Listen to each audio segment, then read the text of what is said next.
Hi, all. It's Thursday. You hear my voice. I'm not doing so well pre recording this. Obviously, that sore throat on Monday was a precursor of something more. Suck. I'm going to try to dope through this because I didn't do a video on Monday because of the sore throat.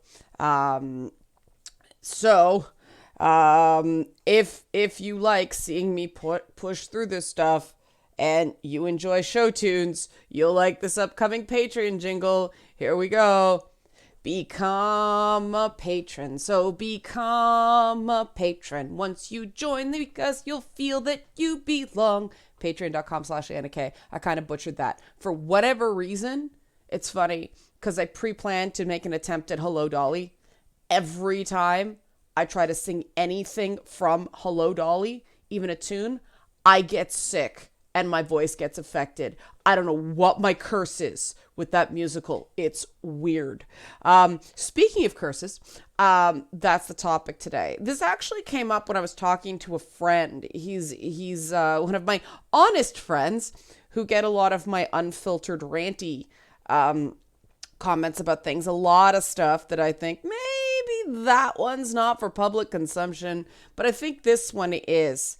And it's like the title of the video, about Dragon Age 4 and what some of the challenges we'll say about it are. Now, for people who don't know, Dragon Age 4 has been started and stopped multiple times. People got pulled off, if reports are true.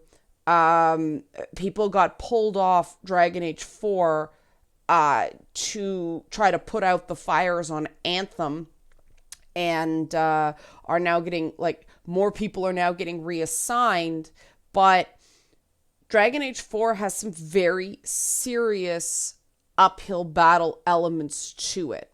One is obviously the loss of David Gator, the guy who actually knew what was going on in that universe and how to make it work, because EA pissed him off. You could see the creative struggle going on with that. Now, David Gator blamed a lot of the more social justicey. Got blamed for that because of his comments about how they weren't true to what they wanted to do on the old Baldur's Gate games in terms of putting in, gay romances and things like that. But there were same-sex relationships in Dragon Age Origins. And that game, people remember that game very fondly. People think that game was very good, even though the graphics looked like crap. Like, comparatively, even by the standards of the time, the graphics on that game were not good by 10 years ago? So 2009, I guess it came out, maybe 2008, I think 2009. By the standards of the time, the graphics were sort of lagging behind. No one cared. On the other hand, Dragon Age Inquisition, it's kind of interesting. Gorgeous looking game, gorgeous looking characters, even with Sarah's design. I'm talking like the Frostbite engine gorgeous. Characters were flat.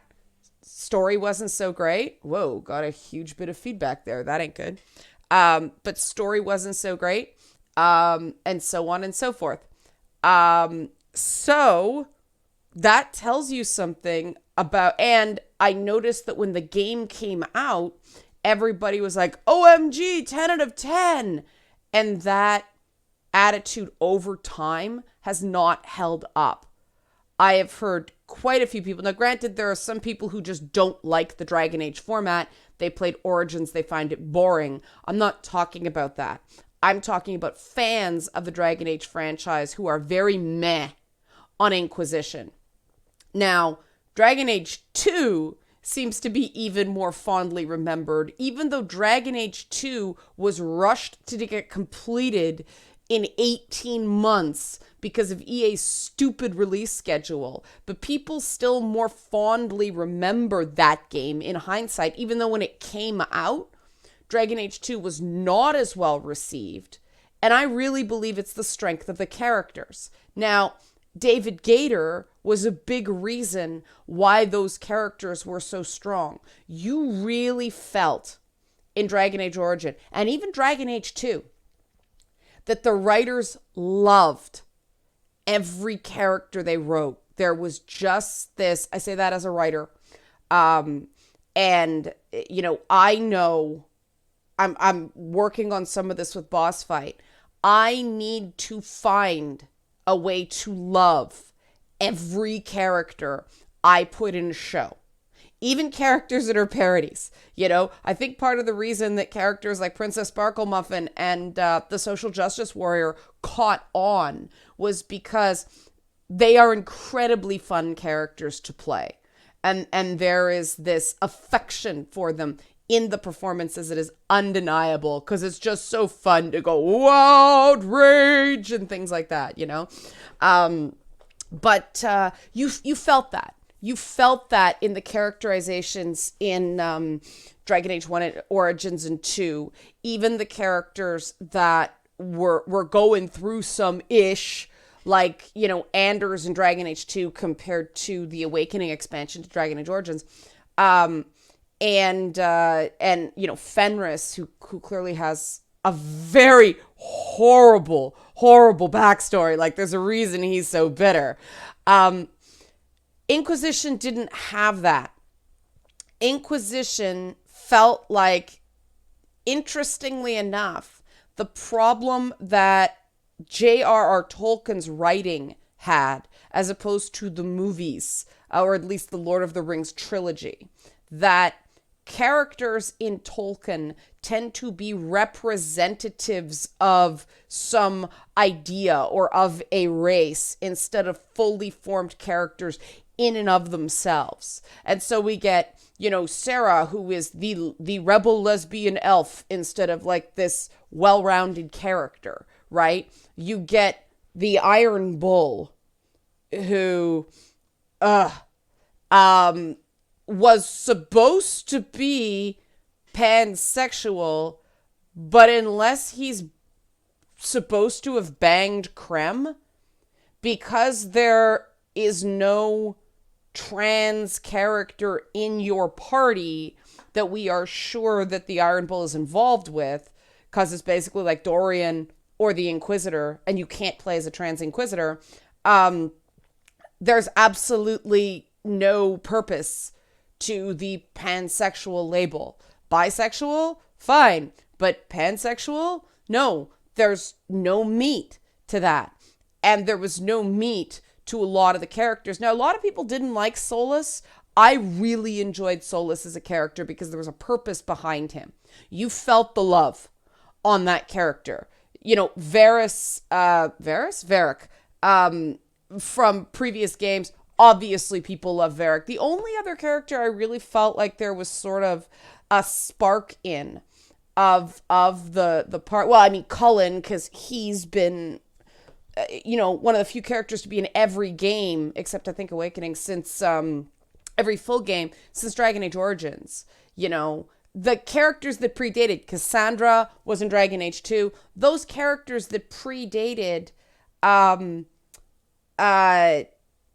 Inquisition had a spark. And then you're like, oh, but Dorian was pretty good. Dorian is the gay guy that they put in every Dragon Age game. They always have the gay relationship be absolutely doomed to failure no matter what you do.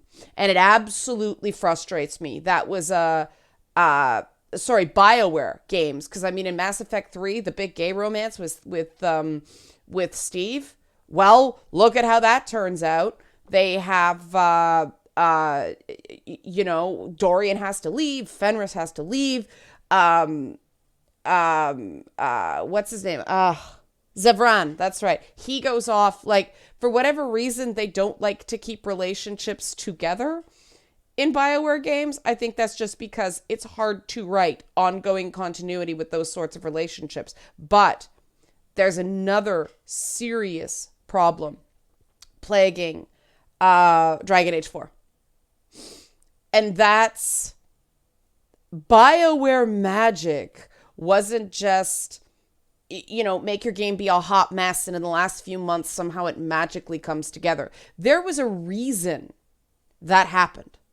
And the reason was that most of the nuts and bolts of a BioWare game, the tropes the characters were based on, the world building points, were we'll say borrowed. They were homages to something else that was sometimes very well known. The obvious Star Wars influences in Mass Effect, the obvious Lord of the Rings elements filtered through Forgotten Realms, right? You can't even say that the Lord of the Rings, the Middle Earth elements were a direct borrow. It was through Forgotten Realms, through Dungeons and Dragons, that ended up in Dragon Age. So nobody thinks anything of that because Dragon Age was the spiritual sequel to the Forgotten Realms games. But there's a lot of Dune in Mass Effect as well. There's a lot of Star Trek in Mass Effect as well. There's a lot of Babylon 5 in Mass Effect as well. Those homages, we'll say, have aged okay. In Dragon Age, it's way more complex because Dragon Age is a combination of obviously the Forgotten Realms stuff, but also a lot of Game of Thrones with a smattering of Terry Pratchett.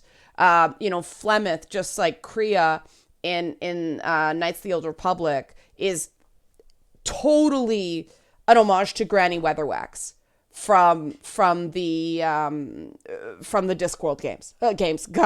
See, that's wishful thinking. I'd love a Discworld game, like just a Terry Pratchett witches game alone. Oh my God, it would be so good. But Dragon Age took a lot more from Game of Thrones than Discworld. If they'd borrowed more from Discworld and other fantasy environments that hadn't blown up into this huge cultural phenomenon, they might have written themselves less into a bind. Though some of the old gods kind of working, they're still okay there. But the problem is that when Dragon Age launched, almost nobody knew what the heck Game of Thrones was.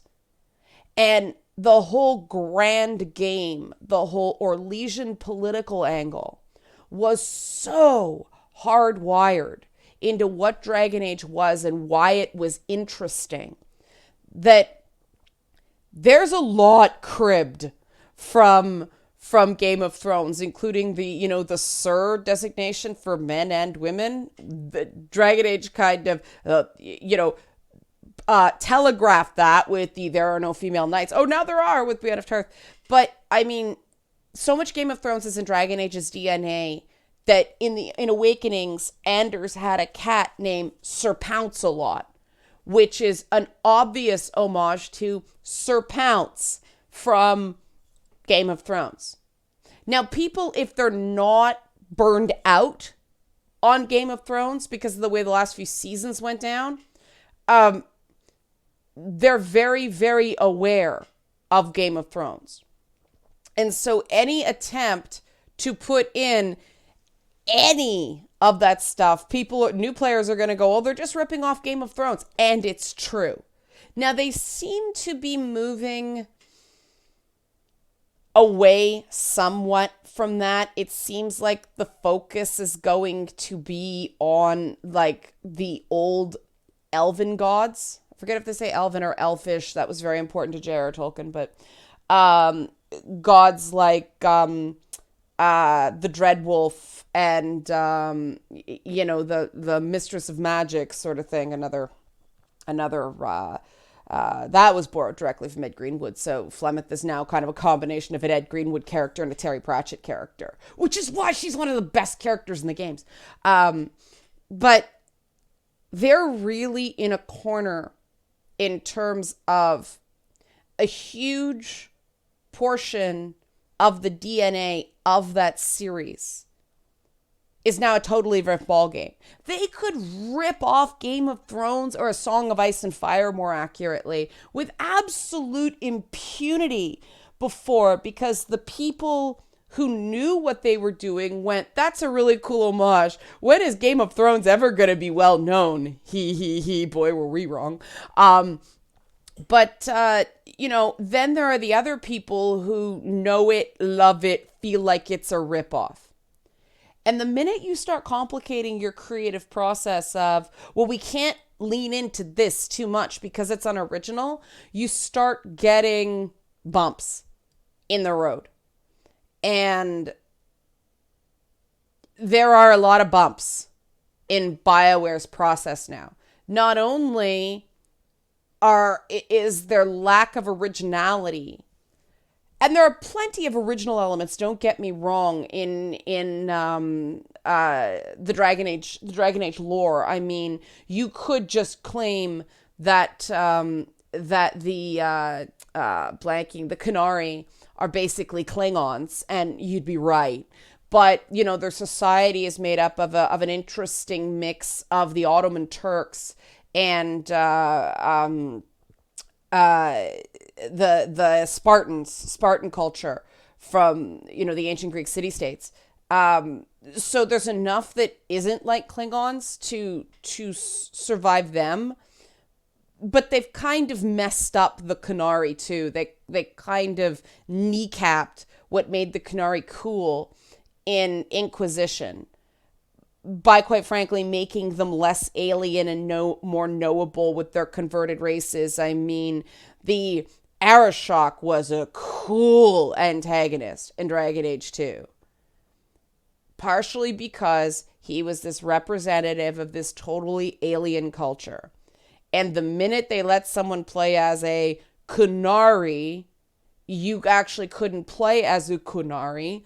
You played as a Tal Vashoth. I think a cool Dragon Age game would be, hey, actual role-playing, where you play as a Qunari in Qunari culture and have to navigate that and choose to stay with the Qun, to follow Qun, or become Tal Vashoth, right? It would be very cool to experience throwing off a religion or choosing to stick with it. That would be a fun game for me. It wouldn't even have to be that long. It could be this cool standalone, offshoot of something, but you'd have to build a Qunari village. So that's out. That costs money.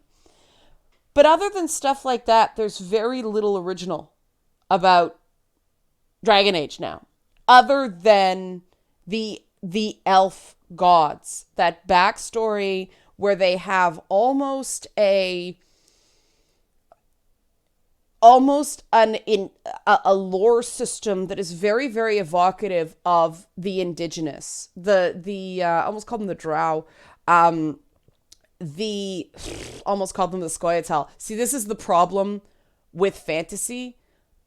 The Dalish, that's right. The Dalish elves are this interesting combination of the Roma, the Irish travelers, and indigenous First Nations peoples, with their storytelling traditions, with their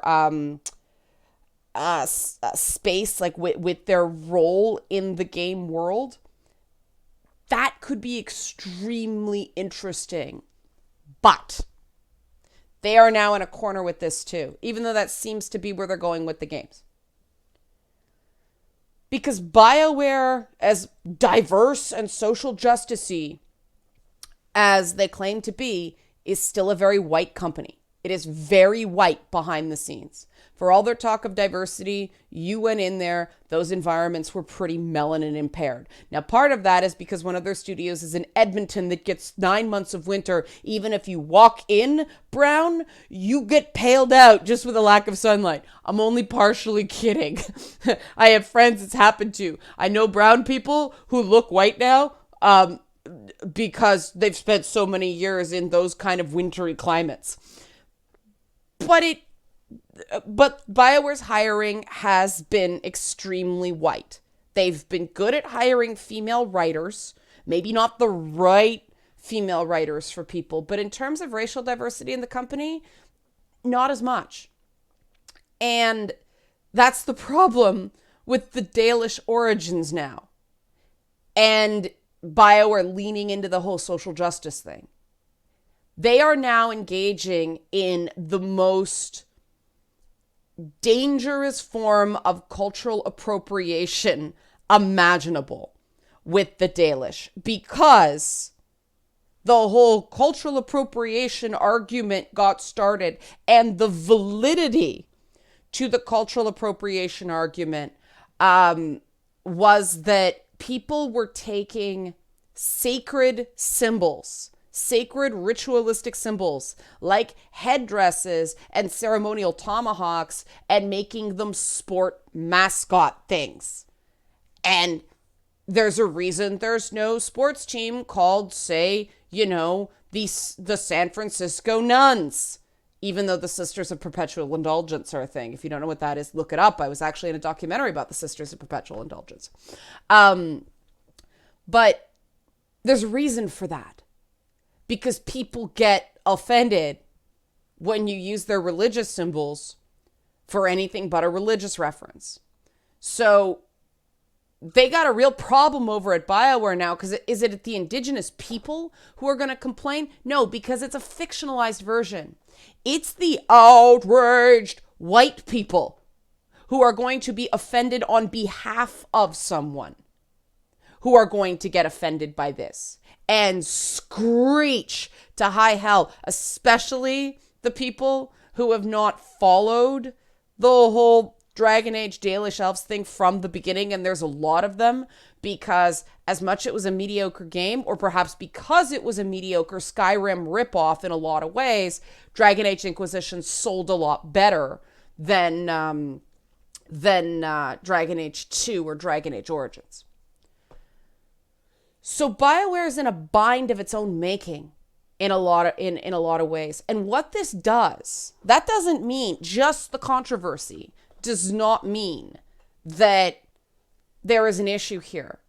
I noticed so far, I at least have been aware of no outrage surrounding the dream catchers worn by white people in Death Stranding. I think Asian people, Japanese people might get a bit of a pass on that in the minds of the outraged because they're not white. But dream catchers aren't a Japanese thing.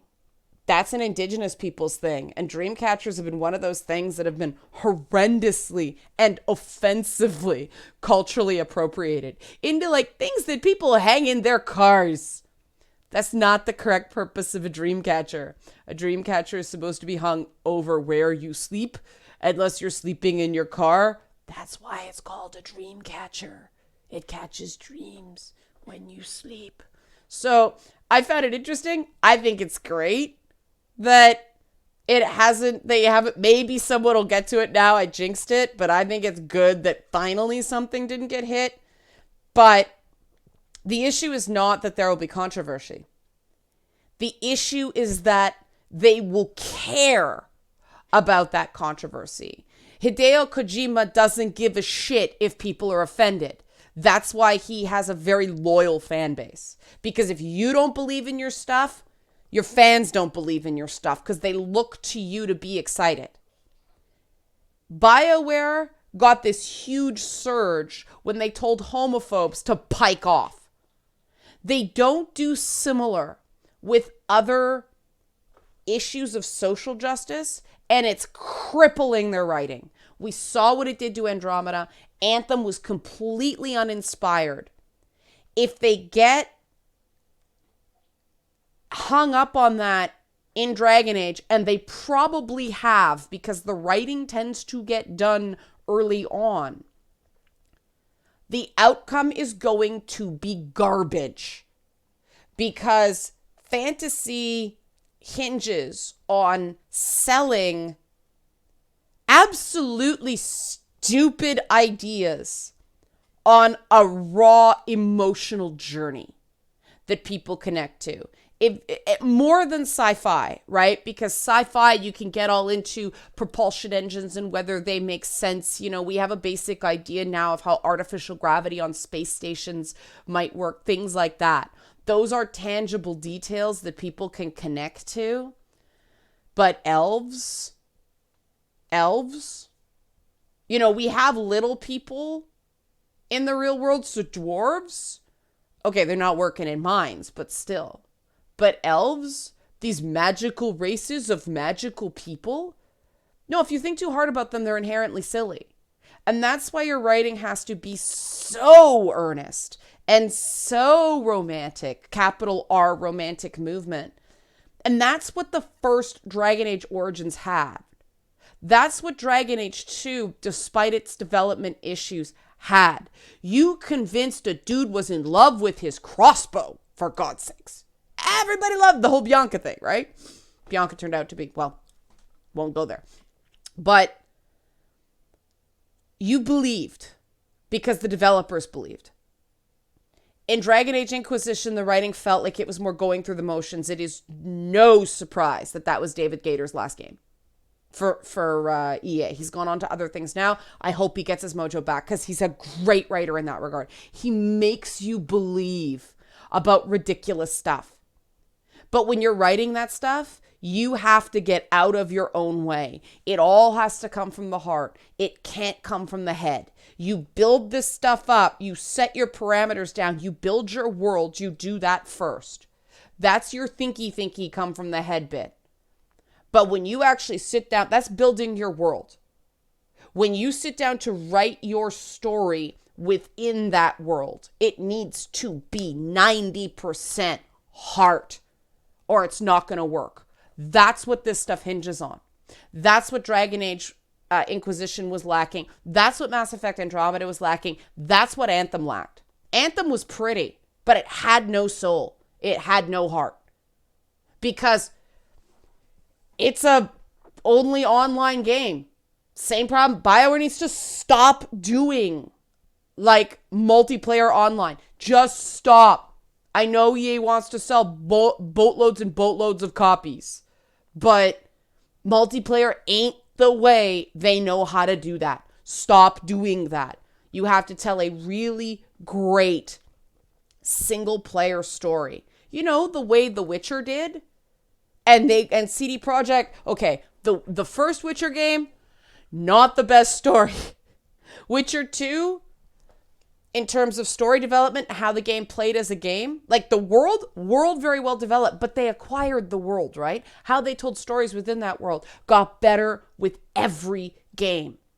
And by Witcher 3, they knew how to tell an interactive story. They knew how to tell a story in a video game.